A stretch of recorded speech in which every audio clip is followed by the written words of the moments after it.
शांति। Friends, हम chapter 8 पढ़ रहे थे, आज उसको कंटिन्यू करते हैं। तो चलिए देखते हैं। हमारा चैप्टर 8 था गति। तो हमने इसमें कहाँ तक कंप्लीट किया?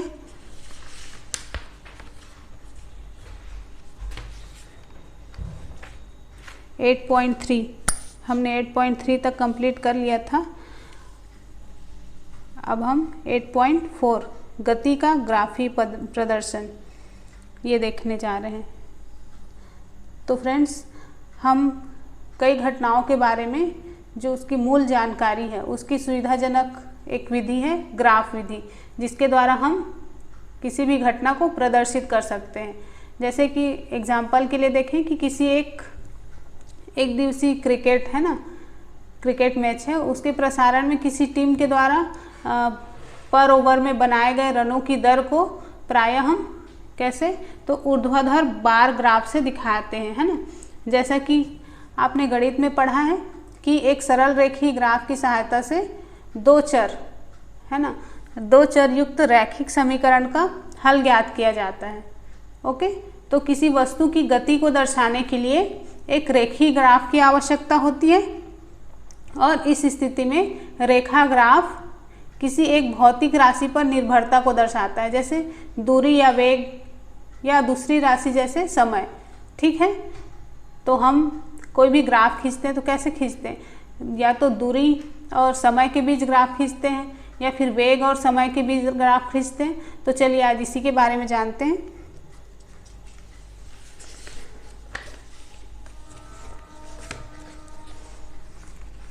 हमारा 8.4 का 1 है दूरी समय ग्राफ।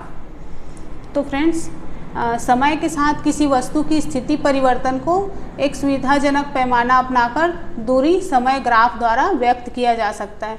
और इस ग्राफ में समय को एक्स अक्ष और दूरी को वाई अक्ष, है ना, आप देख रहे हो यहाँ पे ग्राफ बना हुआ है, पर प्रदर्शित किया जाता है। ठीक है, और दूरी समय ग्राफ को मतलब इसकी जो विभिन्न अवस्था है उसको हम प्रदर्शित कर सकते हैं। जैसे वस्तु मतलब कोई भी वस्तु है जो एक समान चाल से या असमान चाल से चल रही है, या फिर विरामावस्था में है, तो इन सब को हम ग्राफ से प्रदर्शित कर सकते हैं। जैसे कि आप यहाँ पे ग्राफ देख रहे हो। तो फ्रेंड्स, एक समान चाल से गतिमान किसी वस्तु का दूरी समय ग्राफ है। ठीक है, कोई वस्तु जब एक समान गति से चल रही है तो उसके लिए। तो फ्रेंड्स, हम जानते हैं कि जब कोई वस्तु समान दूरी और समान समय अंतराल में तय करती है तब उसकी चाल एक समान होती है, और वस्तु के द्वारा तय की गई दूरी लिए गए समय के समानुपाती होता है। ठीक है, तो इस प्रकार एक समान चाल के लिए समय के साथ तय की गई दूरी का ग्राफ एक सरल रेखा में प्राप्त होता है, जैसे कि आप यहाँ पे देख रहे हो, है ना। ये एक सरल रेखा में प्राप्त हुआ है हमको ये ग्राफ। तो ग्राफ का ओ से लेकर बी भाग ये दर्शाता है कि दूरी एक समान दर से बढ़ रही है। यदि आप वाई अक्ष पर विस्थापन का परिमाण और तय की गई दूरी के बराबर लेते हैं तो आप एक समान चाल के स्थान पर एक समान वेग पद का भी प्रयोग कर सकते हैं। ठीक है, तो दूरी समय ग्राफ का प्रयोग वस्तु की चाल ज्ञात करने के लिए कर सकते हैं। और ऐसा करने के लिए जैसा इस चित्र में दिखाया गया है, मैं दूरी समय ग्राफ के भाग मतलब ए से बी, ए कहाँ पर है ये आप देख रहे हो यहाँ पे ए और बी, इसको ले फिर बिंदु ए से एक्स मतलब ये जो एक्स अक्ष है उसके समानांतर एक रेखा, और बिंदु बी से वाई अक्ष के समानांतर एक रेखा खींचे, जैसे कि आप देख रहे हो, है ना, ए के समानांतर और बी के समानांतर। ठीक है, तो ये दोनों रेखाएं कहाँ पर मिलती हैं? तो बिंदु सी पर मिलती हैं। ठीक है, और एक त्रिभुज बनाती हैं। कौन कौन सा? ए, बी और सी। सॉरी, यहाँ पर मैंने इसको जोड़ा नहीं है ना, इसको हमको आगे बढ़ाना है। तो इसको मैं यहाँ पर एक मिनट,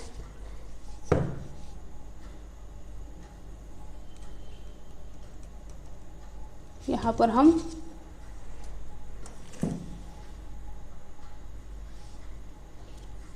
क्या प्राप्त हुआ, हमें यहाँ पे एक त्रिभुज प्राप्त हुआ है ना। कौन कौन सा, ए बी और सी। तो फ्रेंड्स अब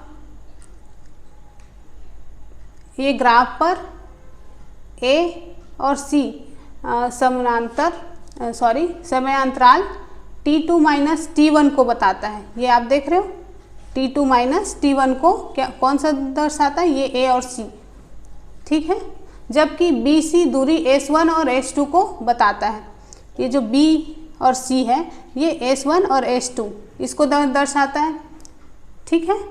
और हम ग्राफ से देख सकते हैं कि वस्तु A से B बिंदु तक जाने में t2 माइनस t1 समय में S2 माइनस S1 दूरी तय करती है, ठीक है। इसलिए वस्तु की चाल कैसे व्यक्त करेंगे, वस्तु की चाल को, तो ये जो सूत्र दिया है यहाँ पे मैंने ये सूत्र लिखा है, u बराबर S2 माइनस S1 बटे t2 माइनस t1। ये हमको समीकरण प्राप्त हो जाता है 8.4, ठीक है। तो फ्रेंड्स हम त्वरित गति के लिए भी दूरी समय ग्राफ अंकित कर सकते हैं, ठीक है। और जैसा कि ये सामने आप देख रहे हो ये दूसरा ग्राफ, ठीक है। ये आप दूसरा ग्राफ देख रहे हो, तो इसमें मान लो ये कौन सा ग्राफ है, तो असमान चाल से गतिमान किसी कार की दूरी समय ग्राफ। तो फ्रेंड्स कार की गति के लिए दूरी समय ग्राफ हम इस डायग्राम में देख रहे हैं, इसमें दर्शाया गया है। तो ध्यान दें कि इस ग्राफ की आकृति चित्र हम जो ऊपर में ग्राफ देखे है ना, ये जो हमने ग्राफ देखा इससे अलग है। कैसे अलग है, तो आपको देखने पर ही पता चल रहा है ना। तो इस ग्राफ की प्रकृति समय के साथ कार द्वारा तय की गई दूरी का आरेखीय परिवर्तन दर्शाता है। और इस प्रकार इस चित्र में मतलब 8.4 चित्र में दिखाया गया ग्राफ असमान चाल को व्यक्त करता है, ठीक है। आप देख रहे हो यहाँ पर वक्र बन रहा है, जबकि इसमें एक सीधी रेखा प्राप्त हुई है, ठीक है। चलिए आगे देखते हैं 8.4 का 2 वेग समय ग्राफ। फ्रेंड्स एक सरल रेखा में चल रही वस्तु के वेग में समय के साथ परिवर्तन को वेग समय ग्राफ द्वारा दर्शाया जा सकता है ना। तो इस ग्राफ में समय को x अक्ष और वेग को y अक्ष पर दर्शाया जाता है, ठीक है। यदि वस्तु एक समान वेग से गतिमान है ना, एक समान वेग से गतिमान है, तो समय के साथ वेग समय ग्राफ की ऊंचाई में कोई परिवर्तन नहीं होगा और यह x अक्ष के समानांतर एक सीधी रेखा होगी। जैसे आप देख रहे हो x अक्ष के समानांतर एक सीधी रेखा प्राप्त हुई हमको। तो आप ये जो चित्र देख रहे हैं 8.5 में एक कार जो कि 40 किलोमीटर प्रति घंटे के एक समान वेग से गति कर रही है, तो इसके वेग समय ग्राफ को यहाँ पर दर्शाया गया है, यहाँ पे लिखा है। तो फ्रेंड्स हम जानते हैं कि एक समान वेग से चल रही किसी वस्तु के वेग और समय के गुणनफल से विस्थापन प्राप्त किया जाता है और वेग समय ग्राफ और समय के अक्ष के द्वारा घेरा गया क्षेत्र विस्थापन के परिमाण के बराबर होता है, ठीक है ना। तो इस चित्र में आप देख रहे हो कि T2 और T1 है ना, T2 और T1 समय के बीच कार द्वारा तय की गई दूरी को ज्ञात करने के लिए समय T1 और T2 के संगत बिंदुओं से ग्राफ पर लंब खींचे हैं, है ना। ये जो संगत बिंदु है इस पर लंब खींचा गया है। तो 40 किलोमीटर पर आवर के वेग को ऊंचाई AC, अब देख रहे हो यहाँ पर A और C है ना, या B और D और समय T2 माइनस T1 को लंबाई AB से प्रदर्शित किया गया है ना, ये देख रहे हो। तो इसलिए T2 माइनस T1 में कार द्वारा तय की गई दूरी को इस प्रकार व्यक्त किया जा सकता है। कैसे व्यक्त किया जा सकता है, तो हम समीकरण बनाएंगे उसके लिए फिर से। चलिए यहाँ पर दिख रहा है आपको S बराबर AC गुणित CD। तो हम ये ग्राफ को भी साइड में रख लेते हैं, चलो ग्राफ की ज़रूरत नहीं है। तो फिर इसका हल करेंगे अब। 40 किलोमीटर प्रति घंटे गुणित T2 minus T1 per hour, है ना। तो 40 के बाद T2 माइनस T1 किलोमीटर, तो फिर चतुर्भुज ABCD का क्षेत्रफल, है ना, बराबर क्या होगा, S बराबर ABCD का क्षेत्रफल। आप एक बार और देख लीजिए, AB और CD, यहाँ पर आप देख रहे हो ABC और D, ठीक है।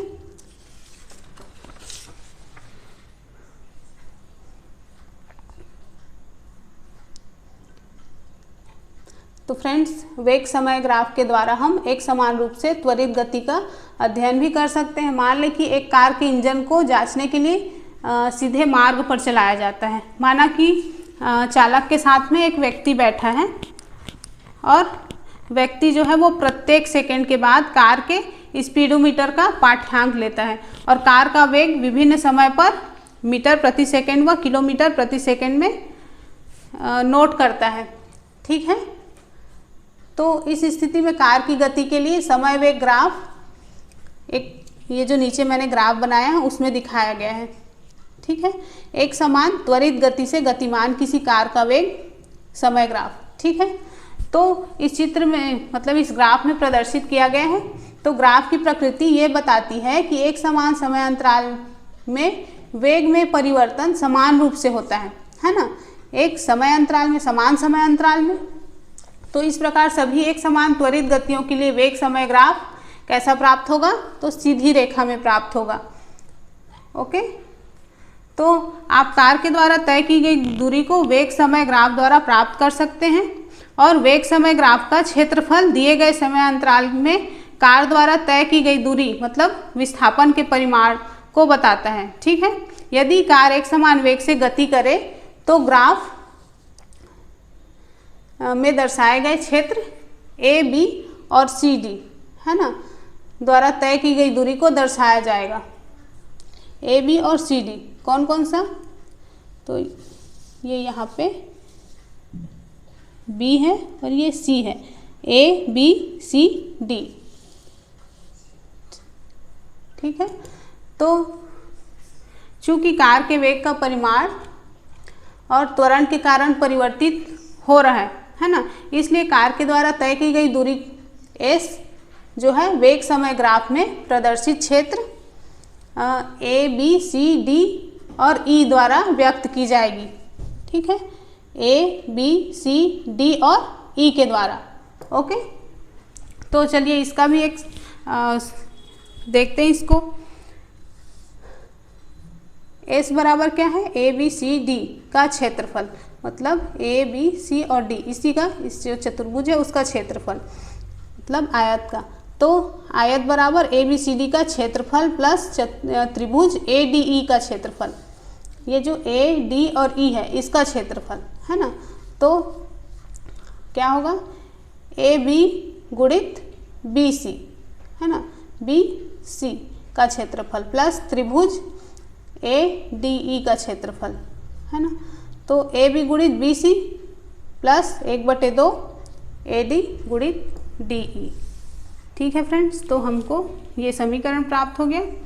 तो असमान त्वरित गति की स्थिति में वेग ग्राफ किसी भी आकृति का हो सकता है। जैसे यहाँ पर हमको एक सरल रेखा प्राप्त हुई पर असमान त्वरित गति के लिए, ये देख रहे हो आप, ये 2 ग्राफ बनाए हैं मैंने, ये असमान त्वरित गति के लिए है। तो इस चित्र में वेग समय ग्राफ को दर्शाता है जो कि एक वस्तु के गति को प्रदर्शित करता है जिसका वेग समय के साथ घटता जाता है। मतलब आप देख रहे हो यहाँ पे वेग जो है समय के साथ घटता जा रहा है ना।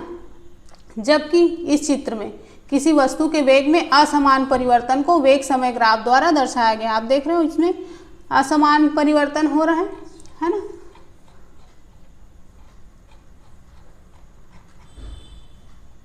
चलिए ये तो समझ में आ गया, चलिए आगे बढ़ते हैं।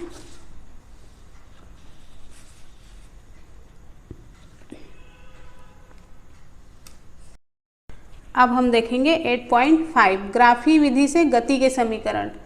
ठीक है, तो कोई वस्तु सीधी रेखा में एक समान त्वरण से चलती है तो एक निश्चित समय अंतराल में समीकरणों के द्वारा उसके वेग, गति के दौरान त्वरण व उसके द्वारा तय की गई दूरी में संबंध स्थापित करना संभव है, जिन्हें गति के समीकरण के नाम से जाना जाता है। ठीक है, और ये इस प्रकार से 3 समीकरण जो कि u बराबर u प्लस ए टी है ना, और s बराबर U T plus 1/2 A T का वर्ग, फिर 2as बराबर v का वर्ग और u का वर्ग। तो ये हमको 3 समीकरण प्राप्त होते हैं, है ना। यही क्या है, तो यही गति के समीकरण के नाम से जाना जाता है, आप इसको याद रखिएगा।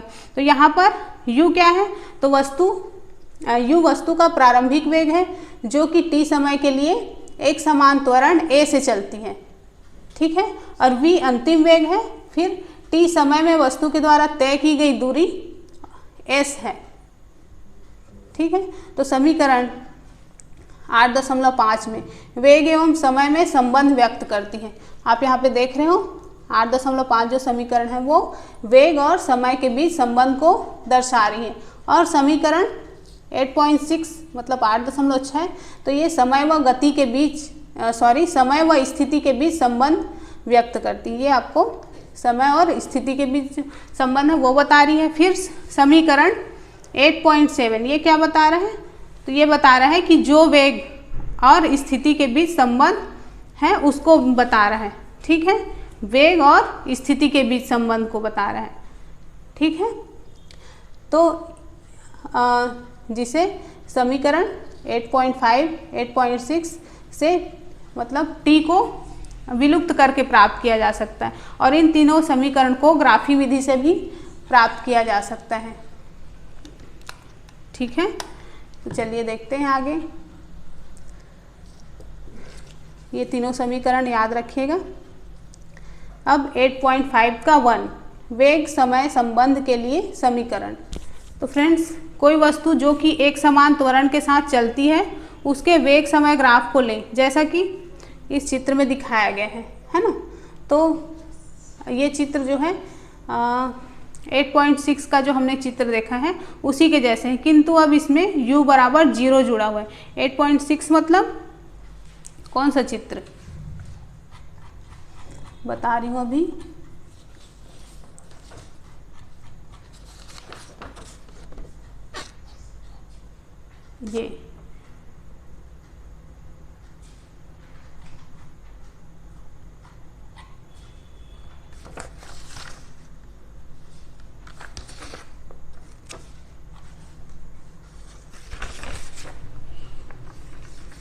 ये वाला जो हमारा चित्र था इसी के समान है।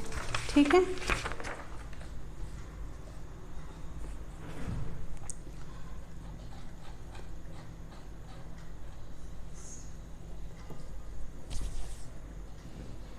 तो फ्रेंड्स इस ग्राफ से आप देख सकते हैं कि वस्तु का प्रारंभिक वेग u है।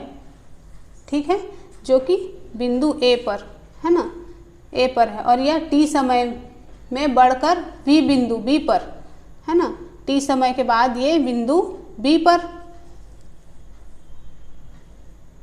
बढ़कर मतलब इसको आगे बढ़ाने से ये बिंदु B पर आ जाता है ना, मतलब बिंदु B, और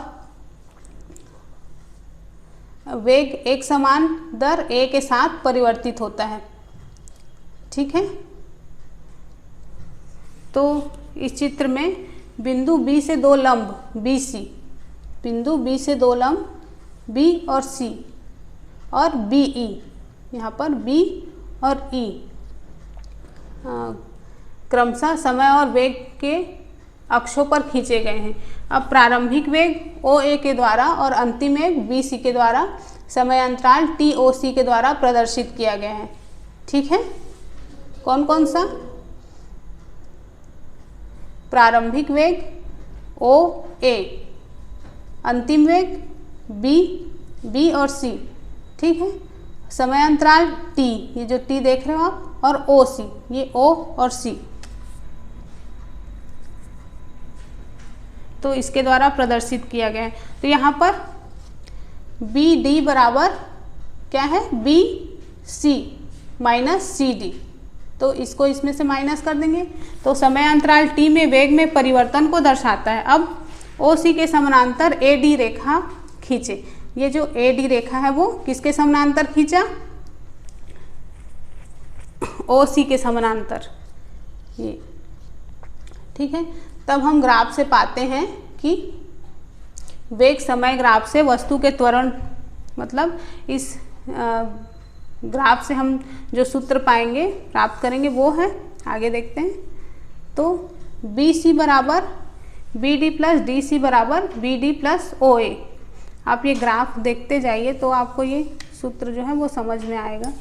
इसमें बी सी बराबर वी तथा ओ ए बराबर यू रखने पर हम पाते हैं कि वी बराबर बी डी प्लस यू या फिर बी डी बराबर यू माइनस वी। तो ये हमको एक समीकरण 8.8 प्राप्त हो गया। ठीक है, तो वेग समय ग्राफ से वस्तु के त्वरण को व्यक्त किया जा सकता है। तो त्वरण ए बराबर वेग में परिवर्तन बटे लिया गया समय। ठीक है, तो अब इसको इसी सूत्र में जो हमने ग्राफ बनाया उसके अनुसार रखते जाएंगे। तो बी डी बटे ए डी बराबर बी डी बटे ओ सी। ठीक है, यहाँ पर ओ सी बराबर टी रखने पर हम पाते हैं कि ए बराबर बी डी बटे टी या फिर बी डी बराबर ए टी। ये हमको एक और समीकरण मिल गया 8.9।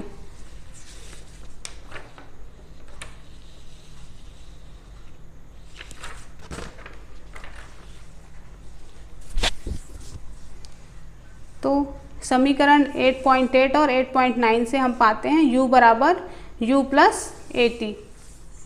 ठीक है, चलिए अब आगे देखते हैं 8.5 का 2, समय स्थिति संबंध के लिए समीकरण। अब समय और स्थिति के बीच संबंध है, उसके दर्शाने के लिए हमको समीकरण निकालना है। तो मान लें कि वस्तु ने एक समान त्वरण a से t समय में s दूरी तय की। तो चित्र हमने 8.8 में वस्तु के द्वारा तय की गई दूरी वेग समय ग्राफ, मैं जो बता रही हूँ आपको 8.8 मतलब ये वाला डायग्राम, ये वाला जो ग्राफ है ना, इसी ग्राफ के अनुसार ए बी के नीचे घिरे क्षेत्र ओ ए बी सी द्वारा प्राप्त की जाती है। कहाँ, एक बार फिर से देखिए, ओ ए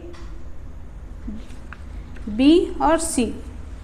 ठीक है, तो इसी के द्वारा प्राप्त की जाती है। इस प्रकार वस्तु के द्वारा तय की गई दूरी एस निम्न प्रकार व्यक्त की जाएगी। कैसे व्यक्त की जाएगी, तो एस बराबर ओ ए बी सी का क्षेत्रफल जो एक समलंब है, आयत ओ ए डी सी का क्षेत्रफल प्लस त्रिभुज ए बी डी का क्षेत्रफल बराबर ओ ए गुणित ओ सी प्लस 1/2 ए डी गुणित बी डी। तो यहाँ पर हमको एक और समीकरण प्राप्त हो गया 8.10, 8.10।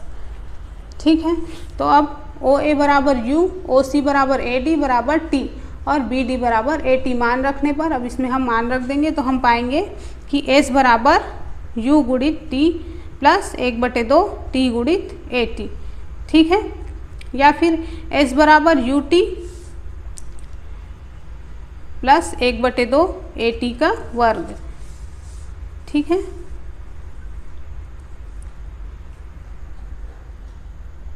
अब आगे देखते हैं 8.5 का 3, वेग स्थिति संबंध के लिए समीकरण।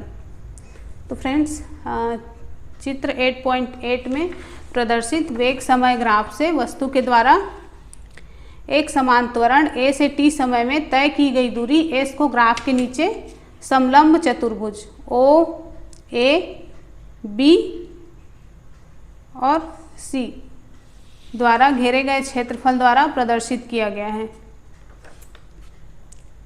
सॉरी, मैं गलत चित्र बता रही थी आपको, यहाँ पर ये वाला चित्र।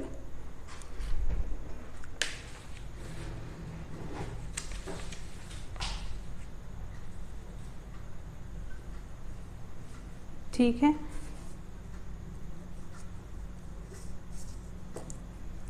तो यहाँ पर हमको S बराबर समलंब OA BC का क्षेत्रफल बराबर OA प्लस BC, ये गुणित का चित्र है, प्लस नहीं है, ये वाला निशान है, OC बटे 2। तो OA बराबर U, BC बराबर V और OC बराबर T रखने पर हम पाते हैं S फिर U प्लस VT बटे 2। तो ये हमको 8.11 समीकरण प्राप्त हो गया।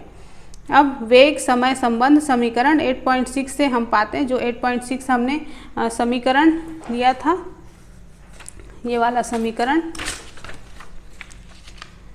गति का तीसरा समीकरण, ये 8.6, ठीक है। तो इससे हम पाते हैं T बराबर U माइनस V बटे A, तो ये हमको 12वां समीकरण मिल गया।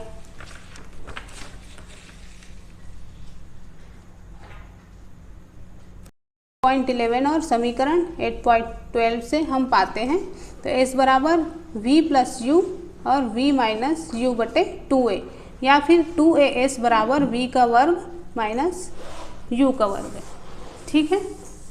तो फ्रेंड्स, यहाँ पर हमने ये गति के समीकरण हैं उनके बारे में भी जाना। अब हम आगे देखते हैं 8.6 एक समान वृत्तीय गति।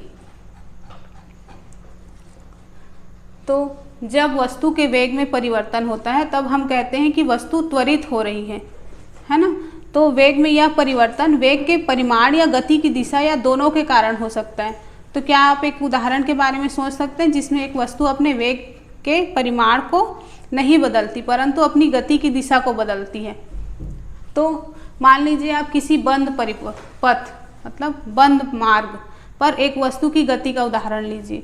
किसी एथलीट है ना, कोई एथलीट है या धावक है को एक आयताकार पथ, ये जो आयताकार पथ आपको दिख रहा है उस पर A, B, C और D के अनुदिश दर्शा रहा है। माना एक एथलीट इस पथ के सीधे भागों में A, B, B, C, C, D और D, A पर एक समान चाल से दौड़ता है और अपने आप को पथ पर बनाए रखने के लिए कोनों पर वह शीघ्रता से अपनी चाल बदलता है और एक चक्कर पूरा करने में उसे कितनी बार अपनी गति की दिशा बदलनी पड़ेगी, आप ये बताएंगे? तो ये स्पष्ट है कि आयताकार पथ पर एक चक्कर लगाने के दौरान उसने 4 बार अपनी गति की दिशा को बदला होगा, है ना। कैसे? एक बार यहाँ से A से B में आएगा तो फिर उसकी चाल बदलेगी, फिर B से C में आने के बाद फिर C से D में और D से A में आने के बाद, तो इस तरह से वो 4 बार अपनी चाल बदलेगा। अब मान लें कि एथलीट आयताकार पथ के स्थान पर षटकोणीय पथ, ये जो आप देख रहे हो षटकोणीय 6 कोनों वाले, तो A, B, C, D, E और F के अनुदेश दौड़ रहे हैं जैसा कि इस चित्र में दिखाया गया है। तो इस स्थिति में एथलीट को एक चक्कर पूरा करने में 6 बार अपनी दिशा को बदलना होगा और यदि यही पथ षटभुजाकार न होकर सम अष्टभुजाकार, है ना, 8 भुजाओं वाले पथ पर A, B, C, D, E, F, G और H हो तो क्या होगा? तो ये देखा होगा कि पथ की भुजाओं की संख्या में वृद्धि के साथ ही एथलीट को अपने मुड़ने की संख्या में भी वृद्धि करनी पड़ती है। और अगर हम निश्चित रूप से पथ की भुजाओं की संख्या बढ़ाएं तो उन भुजाओं का आकार कैसा होगा? यदि आप ऐसा करते हैं तो आप पाएंगे कि सभी भुजाओं की लंबाई घटकर एक बिंदु के समान हो जाएगी, है ना। अगर हम इस दूरी को और बढ़ाते जाएं इसकी भुजाओं को तो ये एक बिंदु के समान हो जाएगी, है ना, और पथ का आकार लगभग वृत्त के समान हो जाएगा, इस तरह से हो जाएगा, है ना। तो अगर एथलीट एक वृत्तीय पथ पर नियत परिमाण वाले वेग के साथ दौड़ता है तो उसके वेग में परिवर्तन केवल गति की दिशा में परिवर्तन के कारण होता है। इसलिए वृत्तीय पथ पर दौड़ता हुआ एक एथलीट त्वरित गति का एक उदाहरण है, ठीक है। तो फ्रेंड्स, हम जानते हैं कि त्रिज्या r वाली वृत्त की परिधि 2 पाई r होती है और अगर एथलीट एक r त्रिज्या वाले वृत्तीय पथ पर एक चक्कर लगाने में t सेकंड का समय लेता है तो वेग v होगा। तो v बराबर 2 पाई r बटे t, ये हमको एक और समीकरण प्राप्त हो गया, v बराबर 2 पाई r बटे t। तो ये हमको 8.13 समीकरण मिल गया। तो जब एक वस्तु वृत्तीय रास्ते पर एक समान चाल से चलता है तब उसकी गति को एक समान वृत्तीय गति कहा जाता है, ठीक है।